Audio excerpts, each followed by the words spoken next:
ఆదీప స్తంభము, నిప్పు లేని పొగ.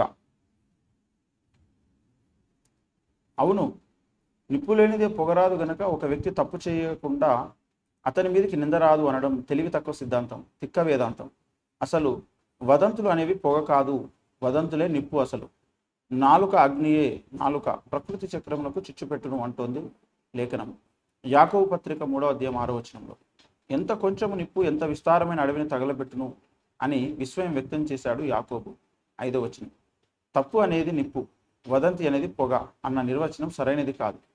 అయినా లోకాచారాన్ని బట్టి వదంతులు అనేవి పొగ వంటివి. పొగ రావాలంటే మొదట అక్కడ ఏదో నిప్పు లాంటి తప్పు ఉండాలి అని మనం భావించినా అది కూడా న్యాయమైన అభిప్రాయం కాదు. ఎందుకంటే తప్పు జరగకపోయినా వదంతులు పుడతాయి, నిప్పు లేకపోయినా సమాజంలో పొగ పుడుతుంది. ఈ మహాసత్యాన్ని మనకు నేర్పించడానికి దేవుడు బైబిల్లోని పాత నిబంధనలో యోసేపు చరిత్ర రాయించాడు. ఐగుప్తు దేశంలో యోసేపు మీద ఘోరమైన నింద వచ్చింది. ఆ విషయం మీకు తెలుసని నాకు తెలుసు. ఏం జరిగింది? ఏమి నింద వచ్చింది యోసేపు మీదకి? యోసేపు తన యజమాని అయిన పోతీఫరు భార్య మీద అత్యాచారం చేయడానికి ప్రయత్నించాడని అందరూ చెప్పుకున్నారు, అందరూ నమ్మారు. ఆ నేరం మీద యోసేపును చెరసాలలో కూడా వేశారు. కానీ అది న్యాయమా? అందరూ నమ్మినది, చెప్పుకున్నది వాస్తవమా? చెప్పండి. విశ్వాసులారా, పరిశుద్ధాత్మ దేవుడు ఈ గ్రంథం ద్వారా మిమ్మలను ఒక ప్రశ్న ముక్కుసూటిగా అడుగుతున్నాడు. యోసేపు జీవించిన దినాలలో మీరు ఐగుప్తులో జీవించి ఉంటే ఏం చేస్తారు? ఏమి నమ్ముతారు? ఎవరి పక్షం ఉంటారు? పోతీఫరు భార్య పక్షమా మీరు, లేక యోసేపు పక్షం వహిస్తారా? గుండెల మీద చెయ్యి వేసుకొని నిజం చెప్పండి. ఎవరి పక్షం ఉంటారు మీరు? యోసేపు తనని మానభంగం చేయడానికి తన మీదకి వచ్చాడని ఆమె సాక్ష్యాధారాలు కూడా చూపిస్తోంది కదా మరి. అందుచేత ఆనాడు అందరూ ఆమె మాటలనే నమ్మారు.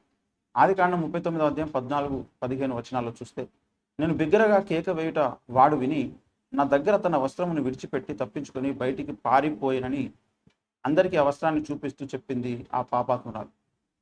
ఆ సాక్ష్యాధారాలని బట్టి అందరూ ఆ మాట నమ్మేశారు. కానీ ఒక్కడికి బుర్ర సరిగా పనిచేయలేదు. ఎవరు న్యాయంగా ఆలోచించలేకపోయారు.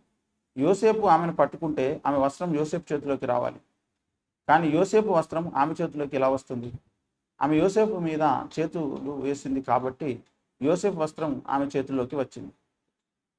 సూక్ష్మమైన ఈ సంగతిని ఎవరు గ్రహించలేకపోయారు.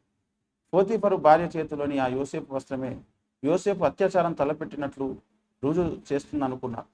యోసేపుకు తెలివి తక్కువ దద్దమ్మలంతా అన్యాయపు తీర్పు తీర్చేశారు, జైలుకు పంపేశారు. యోసేపు పాపాన్ని గురించి అంతా మాట్లాడుకున్నారు. కానీ ఇదంతా నిప్పు లేని పొగే కదా. యోసేపు దినాలలో మీరు బ్రతికి ఉంటే ఈ పొగను బట్టి నిప్పు ఉన్నదని నమ్ముతారా? ఆ రోజుల్లో మీరు ఉండి ఉంటే ఎటువైపు మాట్లాడతారు? ఎవరి పక్షం ఉంటారు మీరు?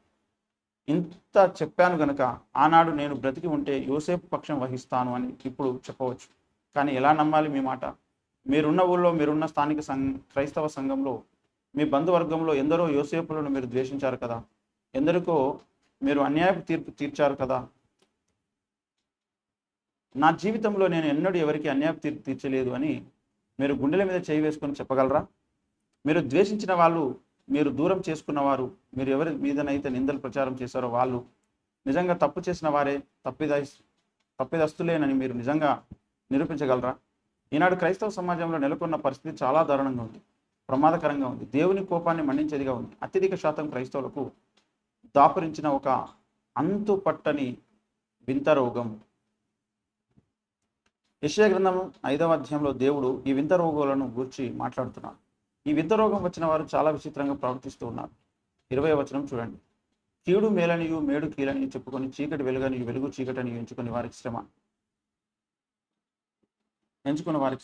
చేదు తీపనియు తీపు చేదనియు ఎంచుకున్న వారికి శ్రమ అంటున్నాడు సర్వశక్తి గల దేవుడు. దేవుని ప్రజలలో కొందరు ఉన్నారు, వాళ్ళకి కాకరకాయ ఇస్తే ఆహా ఏమి తీయదనం, మధురాతి మధురం అంటూ పరవశించిపోతారు. కానీ వారికి మనం చెరుకు గడ ఇస్తే, కాస్త బెల్లం ముక్క ఇస్తే ఏమిటిది ఇంత చేదుగా ఉంది అని ఈసడిస్తారు. పట్టపగలు తడుముకుంటూ ఏమిటి ఇంత చీకటిలోకి వచ్చాం మనం అంటారు. కానీ చిమ్మ చీకటిని చూసి ఆనందిస్తూ ఆహా ఏమి వెలుగు, కడురమ్యంగా ఉంది అంటారు. వాళ్ళకు ఎవరైనా మేలు చేస్తే వాడు నాకు చాలా కీడు చేశాడు అని ద్వేషం పెట్టుకుంటారు. అదే మరొకరు వాళ్ళకి కీడు చేస్తూ ఉంటే వారికి వంగి వంగి దండాలు పెడుతూ చాలా థ్యాంక్స్ అండి అంటారు. ఇది దేవుని ప్రజలకు వచ్చిన వింత రోగం. ఆధ్యాత్మిక జగత్తులో ఆత్మీయ జీవితంలో దీని ఫలితం ఏమిటి? దేవుని ప్రజలు ఈనాడు సత్యబోధన విని విసుక్కుంటున్నారు. వాక్య సారాంశం సత్యమని చెప్తే ఏవగించుకుంటున్నారు, కానీ వాక్య విరుద్ధమైన బోధలు చెబితే విని తెగ సమరపడిపోతున్నారు. అసత్య బోధలు అంటే తెగ ఇష్టపడుతున్నారు. వీరు భక్తులను చూసి భ్రష్టులు అనుకుంటున్నారు, భ్రష్టులను చూసి భక్తులు అనుకుంటున్నారు.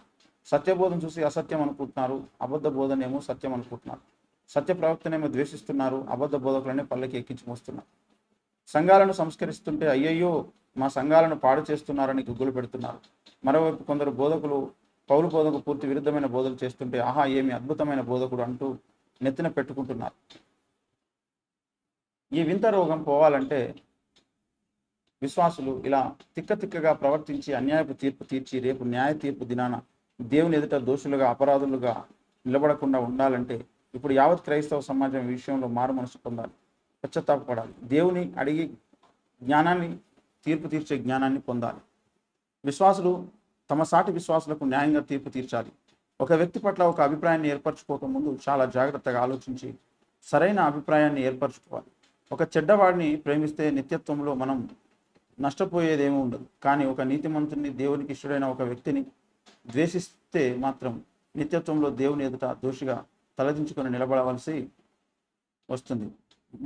మనకు పరిచయం ఉన్న ప్రతి వ్యక్తికి తీర్పు తీర్చాలి, న్యాయంగా తీర్పు తీర్చాలి. లేకపోతే మనం నిత్యత్వంలో చాలా నష్టపోతాం. ప్రతి విశ్వాసి తన సాటి విశ్వాసికి చాలా జాగ్రత్తగా కనికరం గల తీర్పు తీర్చాలి. యాకోబు 2:13. అంతేకాదు, మరి ముఖ్యంగా క్రైస్తవులు తాము వింటున్న బోధనలకు, ఆ బోధలు చేస్తున్న బోధకులకు సరైన తీర్పు తీర్చాలి. ఏది సత్యబోధో ఏది అసత్యబోధో జాగ్రత్తగా లేఖన కాంతిలో పరీక్షించి ఒక అభిప్రాయానికి రావాలి. త్వరపడి దుందుడుకుగా ఒక బోధ సత్యమని నమ్మేయకూడదు. దేవుడు పంపిన నిజమైన ప్రవక్త ఎవరో, ఎవరి నోట సత్యవాక్యం ఉన్నదో విశ్వాసులు గుర్తుపట్టాలి. అలా గుర్తుపట్టాలంటే ప్రతి విశ్వాసి దేవుని వాక్యం చేత నిలబడాలి. అసలు మొదట సత్యాన్ని నమ్మాలి అన్న పట్టుదల, రోషం ప్రతి విశ్వాసలోనూ ఉండాలి. న్యాయాన్ని జరిగించాలనే బలమైన తీర్మానం ఉండాలి. విశ్వాసులందరూ ప్రత్యేకంగా ప్రార్థించి ఈ లక్షణాలను దేవుని నుండి పొందాలి. ప్రస్తుతం అన్యాయాన్ని సహిస్తూ అసత్యాన్ని ప్రేమిస్తూ ఉన్న తమ భ్రష్ట మనస్సును విడిచి మారు మనస్సు పొందాలి. సత్య ప్రవక్తను ద్వేషిస్తూ అసత్య బోధకులను నెత్తిన పెట్టుకునే తలతిక్క వ్యవహారం క్రైస్తవులలో ఇలాగే కొనసాగితే రేపు న్యాయ తీర్పు దినాన క్రైస్తవులు రొమ్ము కొట్టుకొని రోధించాల్సి వస్తుంది. క్రైస్తవ సంఘంలో అన్నిటికీ కుదురుబాటు జరగాలి, సంస్కరణ రావాలి. క్రైస్తవులు ఆయా సంగతులకు, సిద్ధాంతాలకు, వ్యక్తులకు తీర్పు తీర్చే విధానం కూడా సంస్కరించబడాలి. మనం తప్పు ఒప్పులను నిర్ణయించే విధానం మారాలి. కుటుంబ కలహం వివాదం కానివ్వండి, సిద్ధాంత వివాదం కానివ్వండి, ఏది తప్పు మనం నిర్ణయించే విధానం సరిగా ఉండాలి. ప్రస్తుతం ఉన్న పద్ధతి సంస్కరించబడాలి. అప్పటి వరకు క్రీస్తు పరలోకవాసిగానే ఉండుట అవశ్యము. ఇది దేవుని వాక్కు.